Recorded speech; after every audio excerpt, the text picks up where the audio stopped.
Dancer, choreographer, actor, and longtime DJ for The Ellen DeGeneres Show took his own life just days after he celebrated a 9-year anniversary with his wife, Allison. The shocking news of Twitch's death has left fans wondering what happened, because Twitch was known for always spreading positivity, and he seemingly had it all: a beautiful family, a successful career, friends, and fans who adored him. Hey, what's up, guys? Welcome back to the Mental Breakdown channel. It's Nick Davenport, aka Mr. Mental Muscle. Now, the last video I put out was talking about the Meg Thee Stallion and Tory Lanez trial, and I ended that video segueing to a very serious topic. Now, recently, Stephen Boss, aka DJ Twitch, passed due to taking his own life.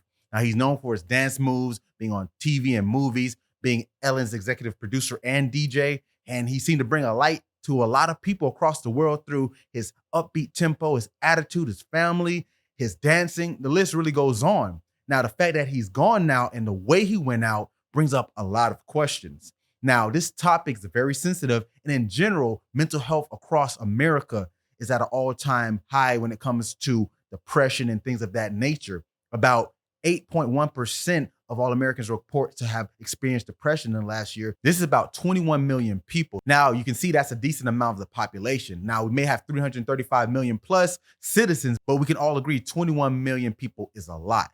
Now, as far as people who do take their own lives annually, this is about 40,000. Now, as a whole, this is bad no matter how you look at it. But going off of DJ Twitch's news of his passing makes you really think about the men's mental health issue. That's why I segued talking about Partisan Fontaine and Tory Lanez and how men are just viewed. And this topic is important for everyone, not just men. But here we're going to talk about the different aspects and how we can even be misconstrued to think someone is better off than they are, and talking about missing the signs, because people always say it came out of nowhere. But it poses another question. I spoke on parasocial relationships, and the truth is we do not know DJ Twitch personally. And if you do, you can definitely speak to this. But for most of us, the majority of people who follow him or enjoy his content don't really know him. And this poses that question of how social media plays such a big factor. It's known that social media is really just a highlight reel of what everyone's going through. So oftentimes when this happens, the first thing they say is, he seemed so happy. But how do we truly judge this off of a 7-second video on TikTok or a minute-long video on YouTube or just him on the Ellen show? We don't really get to know him as a person. Of course, he's performing, and he seems to be a very cheerful type of guy, but we all have struggles. We all have things we're dealing with. And this misconception thinking of he had no worries, or if he did have worries, how could he be mad because he's rich or famous? It really dilutes how we connect. So when I talk about parasocial, how as a person it can help them because now they can identify, connect with other people, that's great. But on the downside, it kind of trivializes the actual celebrity on the other side of that parasocial relationship, in this case, DJ Twitch, because now it makes it seem as, how could he be unhappy? Or I couldn't even imagine because he's such a cheerful, upbeat guy. And this takes away from their human side. At the end of the day, emotions are dynamic.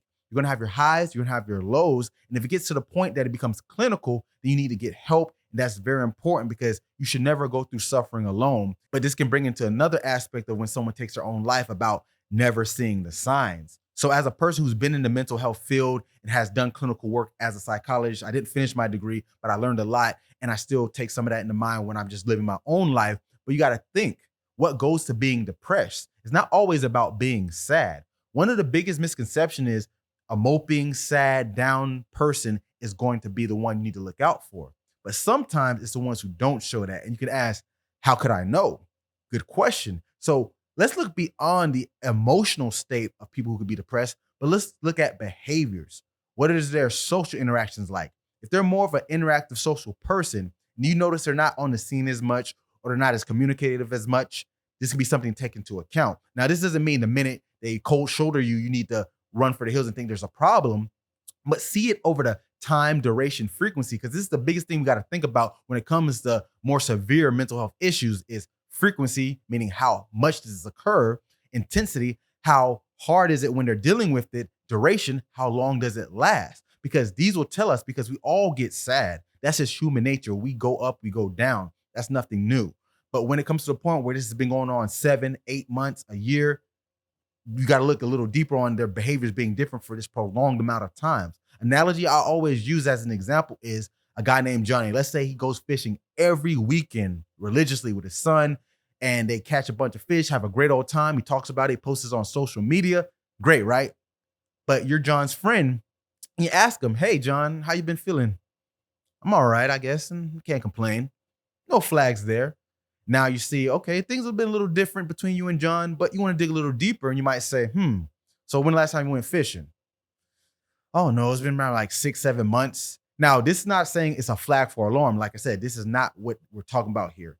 But you want to take in consideration on top of the other signs of depression that you typically think of with the behaviors that may not be occurring. So when we think about this one size fits all, this blanket of how you should be when you're depressed, it kind of misconstrues how someone might really be struggling. Because when it comes to men, about 10% of them are dealing with depression. That's 2% higher than the national average. And when it comes to taking your own life, it's about 4 times more than women. When it comes to attempt, women and men are about the same. Women might be a little bit more, but when it comes to success, it's typically men. And like I said, this does not take away from anyone who's suffering or struggling, but it's to take the light of what's really going on here. What are men really dealing with? When we have these conversations about men showing their emotions, it can't just be lip service. We need to look deeper and think, do we really care? Because when you say you need to open up, be willing to hear their side, and he'd be able to talk to you without judgment, without feeling insecure, because the moment that happens, why would they want to open up again?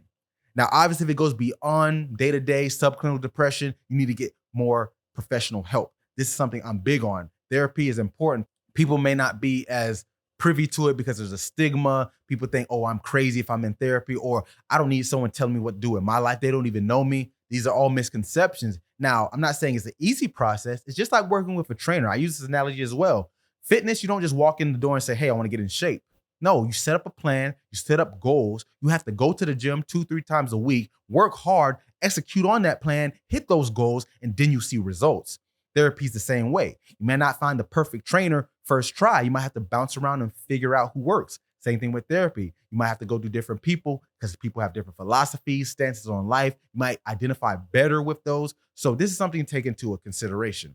Now, Paddy the Baddy Pimblett is an up-and-coming UFC star, and he had a quote that said, I'd rather you cry on my shoulder than me go to your funeral. And I did a video talking about that a few months ago, and basically I agree. So if you ever need help, call this number. The hotline is 988. They changed it to make it simpler, 3 digits, 988. If you're going through a tough time, make sure you get that checked out and lean on someone you believe supports you, because at the end of the day, we need each other to get through these tough times. So this was a little more heavier topic. Condolences out to Twitch's family and anyone else that might be struggling. Thanks as always for tuning in, and get your mind right.